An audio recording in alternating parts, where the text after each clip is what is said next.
A gente tem que parar com essas referências de milênio. Pessoal com menos de 25 anos não entendeu o que aconteceu. Não pega a referência do Chaves, do Chapolin. Né?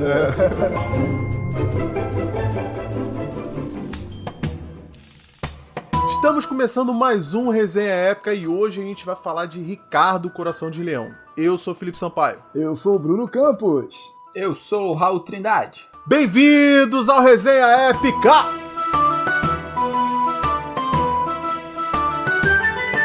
Ricardo Coração de Leão, talvez o nome com o rei mais maneiro da história.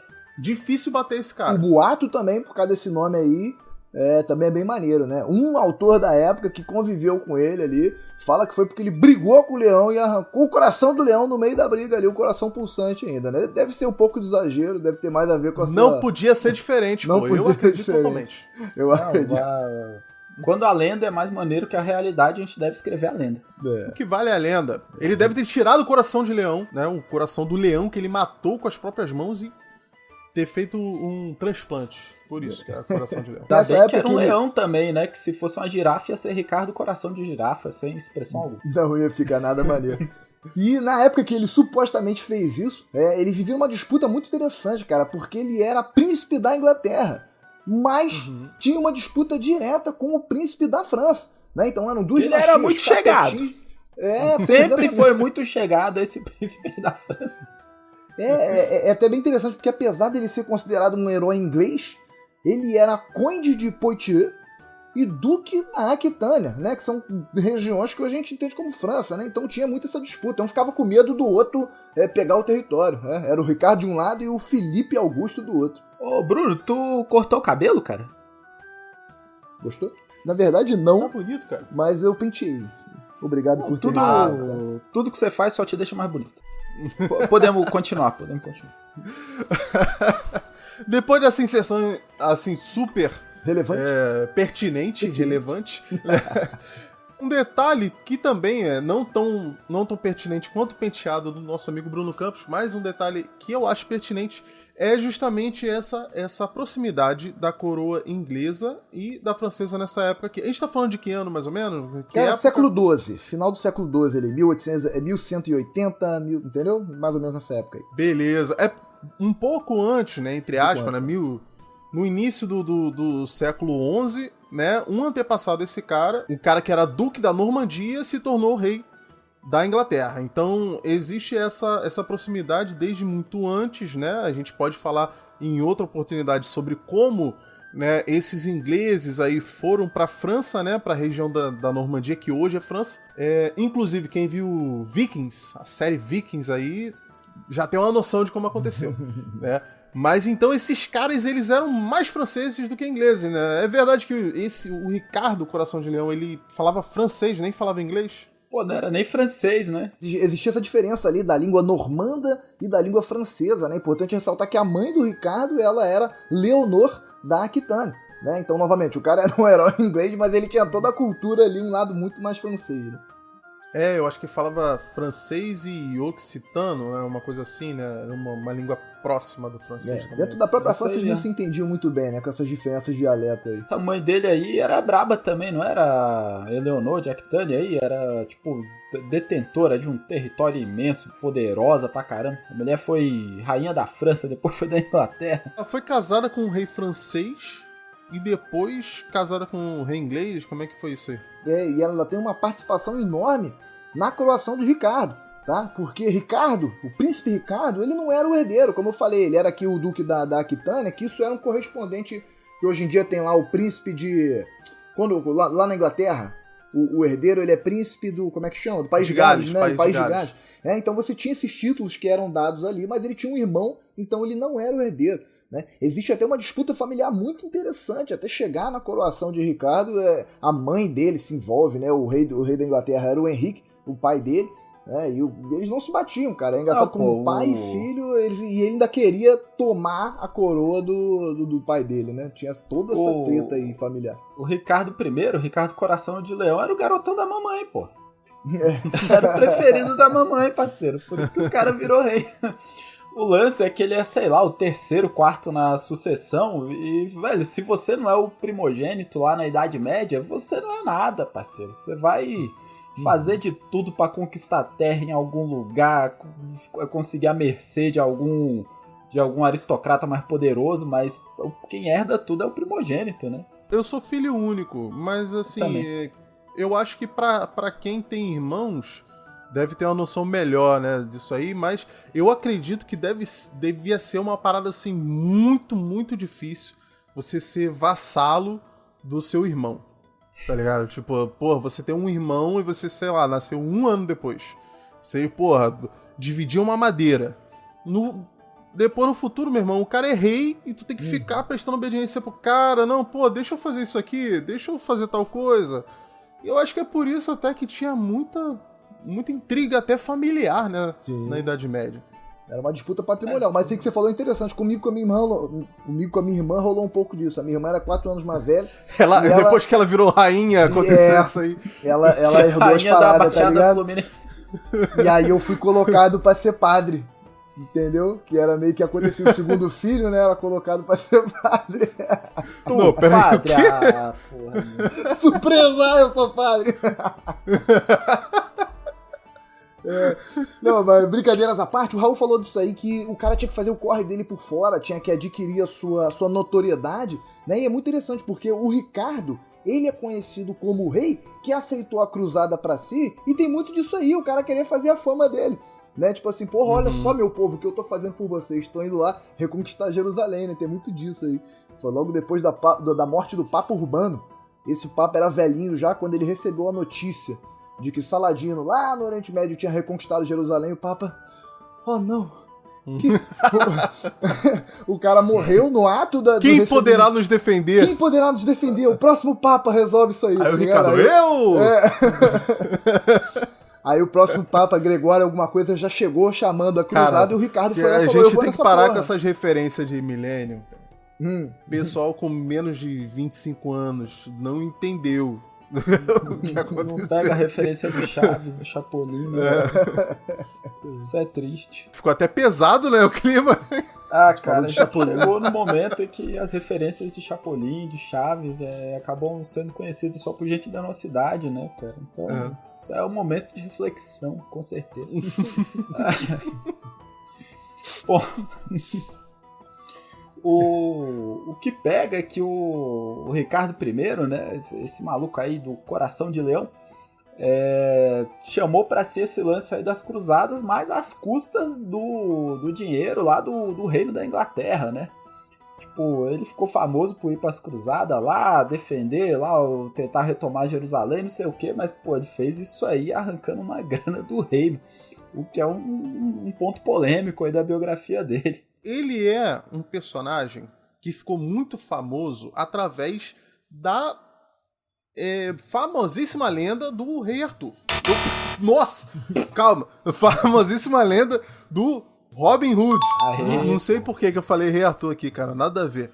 Mas assim, o Robin Hood, né, que a gente já sabe que era aquele bandido bom, né, que roubava dos ricos para dar para os pobres, né, e se passava num momento em que o rei Ricardo Coração de Leão estava nas cruzadas, né?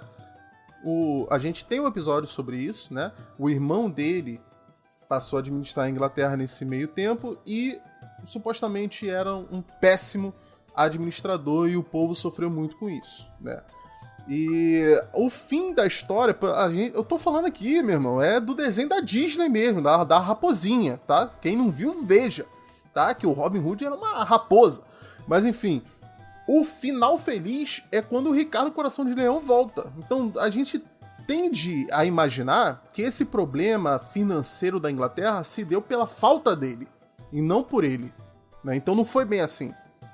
Pô, não é que ele era um mau administrador do reino, é porque ele sabia que era treta se enfiar na cruzada e ele fez o máximo para arrecadar e conseguir recursos para bancar essa cruzada, né? Tanto que tem aí 2 anos, né, não, Bruno, de prazo da coroação do Ricardo I até ele sair pra cruzada? Isso que eu ia falar, na verdade, 3 anos, tá? Alguém tinha que pagar a conta do almoço, né, meu parceiro? Guerra custa caro. Então ele aceita o chamado à cruz, né? Essa coisa bonita, essa coisa ideológica, o chamado à cruz em 1187, e ele só vai partir realmente pro Oriente Médio depois de 3 anos, em 1190. Ou seja, 3 anos de arrecadação de imposto. O cara foi, aqui ó, adiando. Na França, né, lá do Filipe, tinha até um imposto chamado Imposto de Saladino, ou seja, o pessoal pagava, tipo assim, ó, é o imposto pra gente poder retirar aquele cara lá, aquele muçulmano, aquele, né, aquele infiel. A vaquinha pra bater no Saladino. A vaquinha pra bater no Saladino. E é curioso porque esses 3 anos que eles ficam postergando a ida é justamente um medo mútuo de que um fosse tentar tomar o reino do outro. A gente não falou que tinha essa disputa aqui?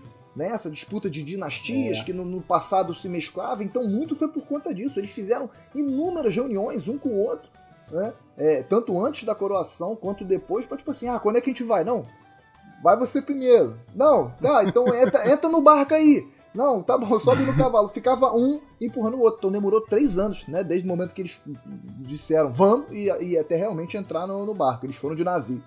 Os dois foram de navios praticamente juntos aí, pro Oriente Médio. Pô, os caras faziam tudo junto, pô. Como é que eles vinham pra cruzada junto? Eu senti uma insinuação aí no ar. Eu senti, eu pesquei. Pô, cara, a gente pode falar mais sobre isso aí depois. Mas, cara, Mas, além de o pessoal que não pegou a referência, tem um filme que se chama O Leão no Inverno, que é a adaptação de uma peça teatral. Só dá uma olhada na sinopse lá que vai entender. You haven't said you loved me. When the time comes.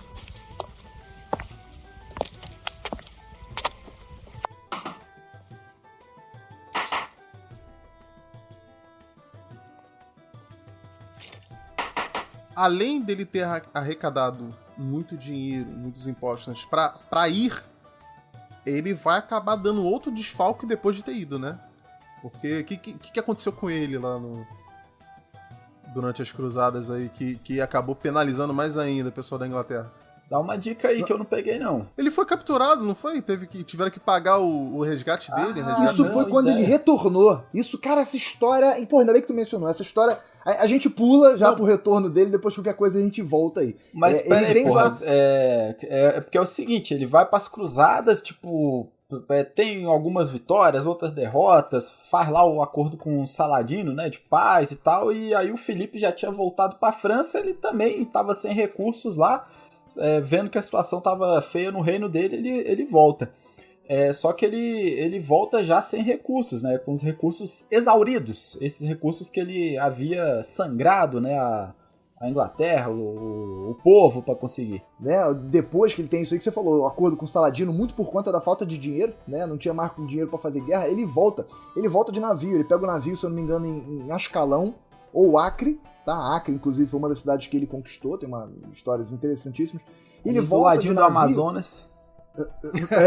Não é a terra dos dinossauros aqui no Brasil. Não, é a terra dos dinossauros lá do Oriente Médio lá. Então ele pega o navio nessa região e ele naufraga, né? Tu vê que a sorte do cara acabou mesmo, cara.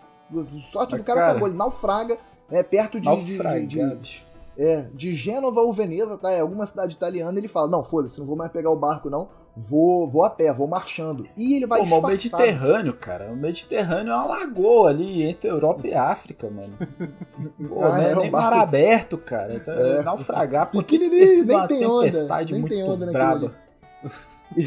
Cara, e aí, naufragou na piscina. Naufragou na piscina. E aí é bem interessante porque ele vai disfarçado de cozinheiro, né? Por quê? Porra, o cara já tava... Não, olha só. Peraí, mano, peraí. Ele tá... Não. Ele tava com redinha no cabelo e uma colher de pau. Não acho que eles usavam redinha de cabelo nessa época, né? A higiene não era a prioridade, principalmente na hora de fazer comida. Mas ele tava disfarçado. Rei Ricardo Coração de Leão, igual o Jacan. Viajando. A especialidade dele era fazer coração de leão cozido. Badumts. Então ele se veste. Ele cru mesmo. Ele vai disfarçado, porque mesmo estando em território europeu, ele ainda tinha muitos inimigos. Tá? Isso é bem interessante. Tinha mais ainda, eu acho. Tinha mais ainda. Doideira, né? E ele é justamente capturado. Aí esse aqui eu vou ter que só pegar o nome do camarada aqui. É o Conde... Peg. Duque, não, Conde não, Nossa, perdão. É o Duque... Que nome estranho. O quê? Conde... Ah!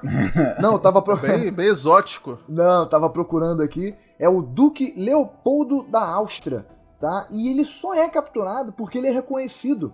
Porque apesar de ter se livrado das suas vestimentas de rei... O cara ele falou, esqueceu... não, peraí. Levantou a redinha de cabelo. Ah, é você, né?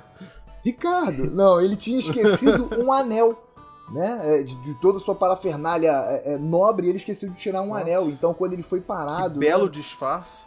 Pois é. E aí ele justamente ficou preso durante um bom tempo aí e só foi libertado depois de pagar um resgate que não foi dinheiro da família dele, muito provavelmente, né? Isso aí que você tava falando, foi dinheiro do povo. Então, enquanto Robin Hood estava tentando roubar para dar pros pobres, ainda estavam tentando roubar para dar pros ricos também, para tentar recuperar ele de lá. Não, e tem uma parada que esse rei aí da Áustria pode ter tido um ressentimento com uma parada que rolou lá em Chipre, né? Numa fortaleza que o Ricardo Coração de Leão teria profanado o estandarte da Áustria, né? Jogando... ou mandando soldados jogar no fosso ali da fortaleza, que era basicamente o esgotão lá do castelo, né? E aí o cara teria ficado meio puto com isso aí. Quando ele viu lá o Ricardo de bandeja nas terras dele, ele não pensou duas vezes, capturou, cara. Ele vende o Ricardo o rei Ricardo Coração de Leão pro governante lá do Sacro Império Romano, né? Não tem essa parada? Cara, eu acho que foi, assim, eu não me lembro dos detalhes agora. Ideia mesmo, cara. O maluco da Áustria, tipo assim, pegou lá o rei Ricardo e falou: o que eu faço agora com esse maluco? Vou matar ele, vou ficar com ele vivo. Ele passa ele, vende ele lá pro governante do Sacro Império Romano Germânico, que é quem vai receber o resgate, inclusive. Mas essa situação do Chipre que você falou é muito interessante, porque antes mesmo dele levantar a espada dele contra um muçulmano, contra um islâmico lá no Oriente Médio, ele arrumou confusão com metade da Europa, tá? Na ida, né? Como a gente tá falando aqui, ele foi junto com o Filipe da França, eles passam pelo Chipre. E lá no Chipre tinha um governador que era de etnia bizância, né? Ele era lá bizantino, lá Constantinopla e tudo mais. E ele tenta capturar a noiva e a irmã do Ricardo que estavam em uma das embarcações. O Ricardo fica puto com isso e manda prender esse cara, esse governante, se chamava Isaac Comneno, né? E aí tem até uma discussão interessante porque ele prende o cara com algemas de prata. Olha que chique, porque ele tinha prometido pra esse cara, não vou te colocar a ferros. Né? Quando tem toda a treta ali, porra, você me traiu, caralho, tentou capturar. Que otário, né, mano? Otário, né? Porra, não vou te botar ferro não, toma prata. Aí colocou a gema de prata trouxa. no cara. Porra, não tinha um Dolce & Gabbana na época, né? Assim, essa era a algema de marca da época. Ah, meu Deus do céu.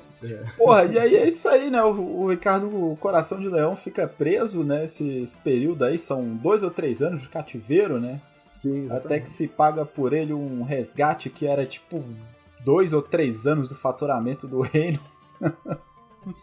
E o pessoal pagou feliz pra ter o rei de volta, né? O ícone. Mas assim, eu até entendo o pessoal da Disney ter botado o Ricardo Coração de Leão como o mocinho, né? E o vilão, o irmão dele, porque, pô, um é Ricardo Coração de Leão. O irmão dele é João Sem Terras. Sem chance nenhuma. De inverter os papéis. Não, mas eu acho que mesmo que o Ricardo Coração de Leão não tenha sido um bom rei, eu acho que o João Sem Terras conseguiu ser pior, cara. Pô, mas será que não foi realmente um bom rei, sabe? Pô, cara, mas não foi o cara que acabou com o real comando da realeza inglesa, porque depois dele que foi assinado, pô, que começou a Constituição, parlamento, a porra toda. Foi nessa hora que o pessoal falou assim, tá bom. O poder não pode ficar na mão desses caras, porque, porra, olha esse maluco aqui. Pelo amor de Deus. Sabe aquela assim por isso que até hoje, tipo, o rei da Inglaterra não manda, pô. Ele é uma figura, assim, é cultural. E assim, não é nem piada. Não é nem piada, é real isso. Tipo, existe um primeiro-ministro, tipo assim, ó, pessoal, fiquem tranquilos, quem tá regendo o país é esse cara que é qualificado, não é o rei, tá bom? Aí todo mundo falou, ufa, ainda bem que não é esse cara, entendeu? Não, pô, isso começou com o irmão do Ricardo, pô. O cara fez uma merda tão grande que ferrou todo mundo a partir dele, entendeu? quase 1000 anos aí que ele estragou a parada, pô. Mas, tipo assim, o lance é que cada povo, nação, tem o governante que merece também, saca? O negócio é que o Ricardo I, ele encarnava essa figura do rei guerreiro, do rei cruzadístico, né? Do rei cavaleiro, que tinha aquela honra de cavalaria. Eu acho os que reis medievais faziam isso mesmo. Poder. Esse lance da propaganda, né? Eu acho que tem muito disso também. Cara, tem muito disso. O maluco era trovador, né? Ele vinha de uma descendência de trovadores, então ele levou pras cruzadas também os caras pra escrever as poesias, musiquinhas e tal, que iam ser cantadas sobre os grandes feitos dele. E ele sabia se aproveitar das situações pra fazer o nome dele também. Tem uma marcha que ele realiza de Acre pra Arsuf, e lá tem uma batalha, porque ele faz uma coluna de marcha gigantesca e as tropas de Saladino ficam tentando, né, atacar enquanto eles estão marchando, ficam aquelas pequenas escaramuças assim. Aí tem um momento dessa marcha que a retaguarda dele, comandada por um cavaleiro um cavaleiro hospitalário, ele rompe as fileiras, fala, foda-se, não vou ficar só marchando e tomando porrada de Saladino, não. Então ele vai embora, as tropas do Ricardo começam a se espalhar e o Ricardo assume o controle dessas tropas como se a iniciativa tivesse sido dele, né? E aí é o primeiro grande momento da história em que alguém derrota o Saladino em campo aberto, né? A gente falou isso no episódio do Saladino. O Saladino é aquele cara que, porra, ninguém nunca conseguiu derrotar ele em campo aberto, o cara é um gênio militar. Então foi nesse momento aqui, na Batalha de Arsuf, e não foi por uma iniciativa realmente do Ricardo, né? Foi por uma falta de comunicação. Tinha até um corneteiro, um cara que foi selecionado para ser corneteiro para avisar quando as tropas de Saladino estavam vindo. E esse cara, o único trabalho dele era soprar a porra da corneta. E ele nunca soprou. Porque, na verdade, quem saiu, quem rompeu as fileiras foram as tropas francas do Ricardo, e não o Saladino atacando. Mas com certeza o Ricardo que levou os louros, então, né? Exatamente, ele levou os louros. E aí isso só aumentou essa propaganda, essa coisa que a gente tá falando. Cara, eu acho que, assim, de repente... Não sei o que vocês acham sobre isso, mas de repente esse cara nem era tão cavaleiresco assim, mas pode ter sido feita essa imagem posteriormente pra rivalizar com a imagem do Saladino. Tipo assim... Tá, beleza, os muçulmanos aqui têm esse herói mítico, maravilhoso, incrível, mas, porra, a gente também tem, olha aqui, ó, Ricardo Coração de Leão, o nome dele, olha como é que ele é magnífico. Entendeu? Eu acho que teve muito disso também, né, assim, uma propaganda talvez até depois dele, né, pra transformar ele em símbolo, talvez. Sim. Cara, sem dúvida. Ele era a figura que se encaixava ali num modelo de conduta que se esperava de um rei medieval, né? E cristão, muito, né? Cristão. Esse fervor para defender a cruz de Cristo. Mas realmente, muito disso aí que se criou sobre a figura do rei Ricardo foi séculos depois da morte dele, né? Nessa... imaginei. E eu tenho é assim que se constrói os heróis, né? E eu tenho uma historinha aqui que ressalta isso aí que o Felipe Sampaio falou. Talvez ele não fosse tão cavaleiresco assim, tá? Como a gente tá falando, ele tinha muitas disputas entre os próprios cristãos. Um dos grandes rivais dele, lá no Oriente Médio, era um cara chamado Conde de Montferrat. Conde de Montferrat. Só pegar o primeiro nome dele aqui, que eu não me recordo. Conrado. Conde não, era Conrado de Montferrat, né? E esse cara, ele ficava fazendo um trabalho paralelo, apesar dele ser cristão e ter lá seus territórios no Oriente Médio, ele falava com o Saladino, trocava cartas com o Saladino, faziam negociações escusas, né? Aí um dia, esse cara, ele foi fazer uma janta em Tiro, que era uma cidade conquistada pelos cristãos, né? E saindo lá da casa do nobre que ele estava, ele foi cercado num beco da cidade, em que dois caras, né, um de cada lado do beco, assim, um faz meio que uma menção de entregar uma mensagem pra ele, né, um papel, uma carta. E quando ele vai pegar essa carta, o outro vai lá e dá-lhe uma facada nele, né. O Conrado de Montferrat é assassinato. Capturaram esses caras e descobriram que eles eram da Ordem dos Assassinos, lá, comandados pelo Sinan, o Velho da Montanha. Porra, isso é muito maneiro. Isso é muito maneiro. Os Rachachim? Os Rachachim. Aí levanta essa ideia... Os caras tiravam pra todo lado então, pô. Eles não tentaram matar Saladino também? Caralho, eu queria muito falar sobre isso. Porque a gente deixou bem claro que a tentativa... Infelizmente não será possível. Infelizmente já falou isso no episódio do Saladino já. Pessoal, se vocês querem saber mais sobre o assunto, a gente pode fazer um episódio, tá, abordando mais sobre isso aqui. Eu também fiquei curioso, inclusive. Mas eu acho que Boa, não sei não se vou vai falar, caber não. aqui. Não vou falar, não. Então, só pra Pede encerrar, aí, pede nos comentários aí. Ah, não, quero saber mais. Quero saber mais sobre essa história. os rachachim. Mas só pra concluir, então, levanta essa hipótese, Desliga o Bruno aí, essa desliga o ideia Bruno aí. de que foi o Ricardo Coração de Leão que mandou matar o cara, né, de maneira obscura. Então, porra, talvez não fosse tão cavalheiresco assim. Pelo que eu me lembro, ele morreu de uma maneira até meio boba, né? De um ferimento que não deveria ser letal, né? Não foi uma flechada no ombro, alguma coisa assim. E foi na França. Uma né? criança disparou uma... É sério, pô, um arco de... Como é que chama? É besta? Que chama aquele... Balestra, sei lá, aquela porra lá. E aí acertou ele no ombro e ele acabou morrendo. Eu acho que é besta. Balestra, eu acho que é aquela de cerco, aquela grandona. Ideia, né? Acho que E besta. a besta que a gente tira assim mesmo. Portátil. Foi infecção, né? Então, Porra, um cerco no Castelo da França, alguma coisa. Enfim, eu sei que não foi nas Cruzadas, tá? Mais uma vez aí, se vocês quiserem saber mais aí, pede aí nos comentários, tá?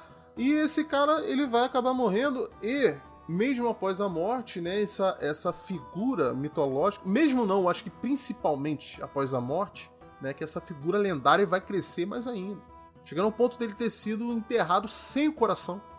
Né? Porque o coração dele foi tirado do corpo e foi armazenado como se fosse uma relíquia. Porque era de leão. Constataram, mostraram pro... levaram que pro era médico. a porra de um coração Realmente. desse tamanho dentro do... tá vendo? Realmente é um coração de leão. É o... Desculpa, gente, desculpa por isso. Mas é isso aí, cara. O cara tá enterrado. Inclusive, ele tá enterrado na França também, tá?